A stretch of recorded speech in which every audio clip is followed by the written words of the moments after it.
नमस्कार. उद्याच्या जागतिक महिला दिनानिमित्त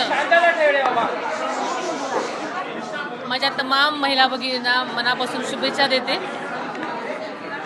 आपल्याला माहिती आहे की आत्ताच महिला आयोगाच्या आजच्या या कार्यक्रमामध्ये महिला सन्मान पोर्टल आज आपण त्याचं अनावरण केलेलं आहे.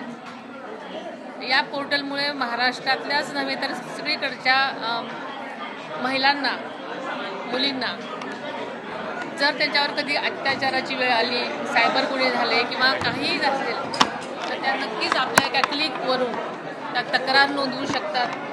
आणि हे पोर्टल संबंध पोलीस यंत्रणेशी जोडलेलं असल्यामुळे त्यांची तक्रार लगेच नोंदवली जाईल आणि त्यांना जो काही गुन्हा असेल ज्या प्रकारचं त्यांचा काही तक्रार असेल त्या तक्रार कक्षामध्ये त्यांची जाईल तक्रार आणि नक्कीच त्यांना यामधून तात्काळ न्याय मिळण्याची व्यवस्था याच्यामध्ये आहे. त्यामुळे नक्कीच तळागाळातल्या मुलींना किंवा ज्यांना तक्रार करायला जे घाबरतात त्यांना नक्कीच याचा फायदा होणार आहे. पॉश कायदा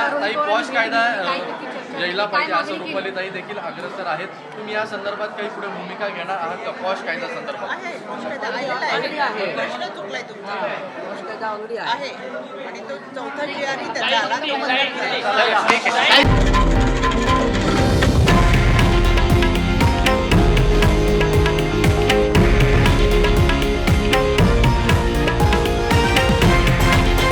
हे आहे देशातील नंबर 1 न्यूज नेटवर्क आणि आपण पाहत आहात TV9 मराठी, एकमेव.